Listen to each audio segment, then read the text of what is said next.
Welcome to the Ranjit Kumar Show podcast. Winners don't do different things, they do things differently. Hi, this is Ranjit. I'm a head of sales capability and co-author of the book Winning It Together. I've recently completed my certification in KPI from Australian Institute and psychometric assessment from UK, and currently I've finished my 90% master practitioner course in neurolinguistic program. आपको पता है हम इस तरह के programmes लेकर आते हैं जिसमें आपकी knowledge, skills, ability and behaviours में इजाफा हो सके। लेकिन आज हम आपके लिए जो प्रोग्राम लेकर आए हैं वो प्रोग्राम ऐसा है जो आज के माहौल के हिसाब से 100%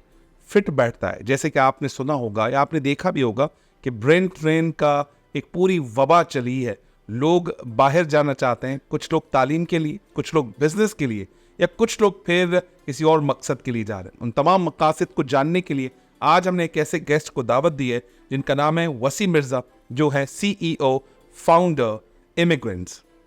एडवाइजरी टू राइटियसनेस इनका स्लोगन है। वो कहते हैं कि जब कोई चीज़ बहुत डिमांड में चली जाती है तो वहाँ पर 2 या 3 नंबर लोगों की एंट्री होती है। उन चीज़ों को समझने के लिए, आपकी मदद करने के लिए आज हमने वसी साहब को यहाँ पर दावत दी है। वसी साहब बताएंगे कि जब आप किसी भी मुल्क के लिए अप्लाई करें, स्टूडेंट वीज़ा हो या बिजनेस वीज़ा हो, तो क्या चीज़ें देखें कि आपका प्रोग्राम या आपकी रिक्वायरमेंट कंप्लीट हो रही है नहीं हो रही, और किसको किस वीज़ा पे जाना चाहिए, इसके लिए भी आपके पास इल्म हो। तो हम आपकी फाउंडेशंस बनाने के लिए इस प्रोग्राम को जो है इस प्रोग्राम का हमने इंतखाब किया है। तो सबसे पहले सर मैं ये चाहूँगा वसी साहब आप थोड़ा सा अपने बारे में बताइए और आपकी जो फर्म है इमिग्रेंट एडवाइजरी टू राइटियसनेस, उसके बारे में थोड़ा बताइए। उसके बाद हम सवालों का सिलसिला आपसे शुरू करते हैं। ओवर टू वसी साहब। Assalamu alaikum, Mr. Ranjit. First of all, I would like to express my gratitude to you for inviting. As you have told already, my name is Wasi Mirza. I'm a business graduate and an entrepreneur.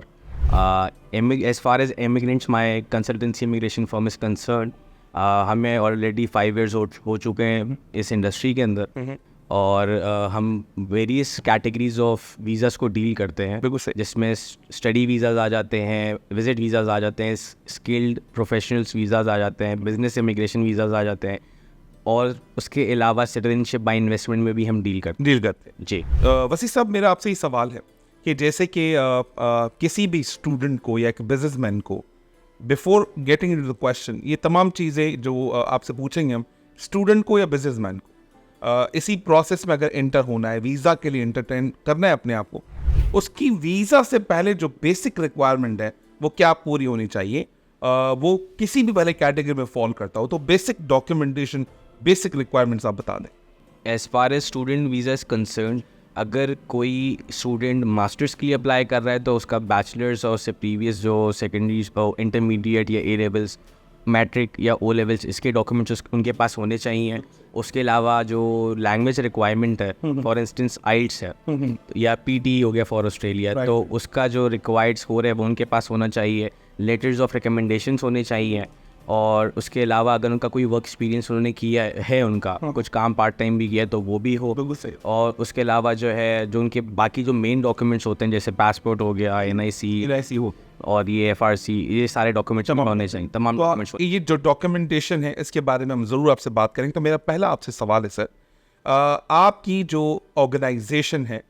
किस visa categories of immigration में काम करती हैं, और आज तक अगर मैं नंबर नहीं जानना चाहूँ, कितने ऐसे क्लाइंट्स हैं जो आपकी सेटिस्फाइड क्लाइंट्स हैं, या उनकी कोई टेस्टिमोनियल्स हैं या कोई सक्सेस स्टोरी है, वीज़ा के साथ साथ वो भी शेयर कीजिएगा। Over to you sir. हमारे जितने भी क्लाइंट्स हैं, मैं काफ़ी वसूख के साथ कह सकता हूँ, they are very much satisfied with our service. Pakistan में सेटिस्फाइड है, पाकिस्तान से बाहर सेटिस्फाइड है? पाकिस्तान से बाहर भी सेटिस्फाइड है, और सबसे बड़ी बात है ये सर्विस इंडस्ट्री है। तो गिवन के हम खुद बिजनेस ग्रेजुएट हैं, मास्टर्स MBA किया हुआ है, BBA भी किया हुआ है प्रेस्टीजियस यूनिवर्सिटी से पाकिस्तान से, तो हमने पढ़ाई यही है और उसको फिर इम्प्लीमेंट भी किया अपनी प्रैक्टिसेस के अंदर। तो गिवन जब हमारे पास क्लाइंट्स आते भी हैं, स्किल्ड प्रोफेशनल्स हो गए या स्टूडेंट्स हो गए या बिजनेस प्रोफेशनल्स हो गए, वो सारे जो हैं बेसिकली एक्सपीरियंस्ड होते हैं, और वो वही बेसिकली सर्विस एक्सपेक्ट कर रहे होते हैं। राइट। तो अगर मैं आपसे पूछूं कि वीज़ा कैटेगरीज के कुछ टाइप्स जो आप जिनमें काम करते हैं, उन टाइप से थोड़ी रोशनी हो, फिर हर एक टाइप पे ना अलग अलग मैं आपको सेगमेंट पे आप क्वेश्चन करूंगा।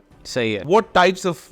and what categories of visa for immigration that you're working for? आपकी ऑर्गेनाइजेशन जिस पे काम Broadly speaking, we deal in study visas, ठीक है visit visas, skilled immigration visas, business investment visas, and citizenship by investment. ठीक है तो अगर मैं आपसे पूछूं कि कौन कौन से ममालिक के लिए आपके पास स्टूडेंट आते हैं जिनके लिए वो वीज़ा के लिए अप्लाई करते हैं और आपका सहारा लेते हैं I would like to bifurcate this into two categories. एक वो कैटेगरी है जिसमें कंट्री स्कॉलरशिप ऑफर करते हैं वो ज़्यादा जो है वो यूरोपियन स्टेट्स में तो फॉर इंस्टेंस इटली है इटली में आप पब्लिक यूनिवर्सिटी में आप स्टडी कर सकते हैं फ्री ऑफ कॉस्ट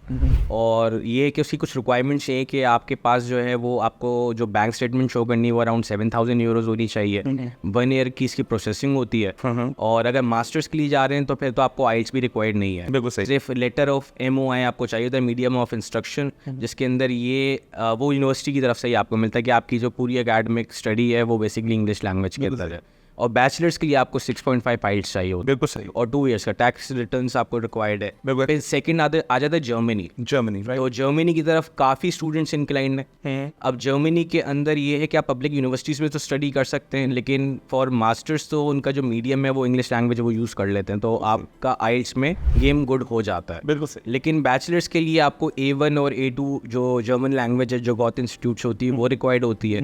अच्छा इसमें सिर्फ बैंक स्टेटमेंट शो नहीं करनी होती इसमें आपको ब्लॉक अकाउंट के अंदर 11,200 यूरोज जो है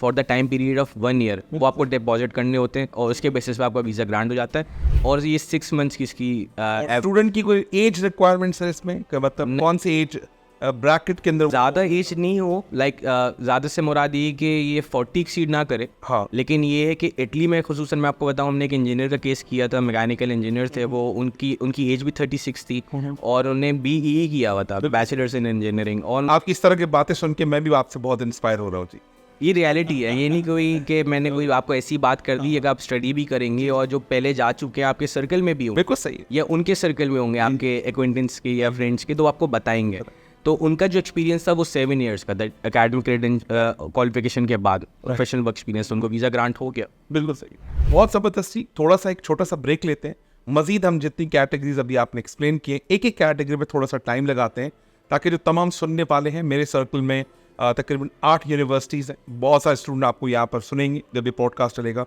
मेरे सर्कल में कोई थाउजेंड्स ऑफ प्रोफेशनल्स हैं और थाउजेंड्स ऑफ ऐसे लोग हैं जो व्हाट्सएप पे अभी इन हैं और बहुत सारे लोग मुझसे पूछते हैं कहाँ जाना चाहिए किस तरह से मैं समझता हूँ वो तमाम सवालात के जवाब आप मुझे दे रहे हैं इनको वो फ़ायदा होगा छोटा सा ब्रेक लेते हैं ब्रेक के बाद दोबारा हम सवालों का सिलसिला आपसे शुरू करते हैं till then thank you very much welcome to the Ranjit Kumar show podcast winners don't do different things they do things differently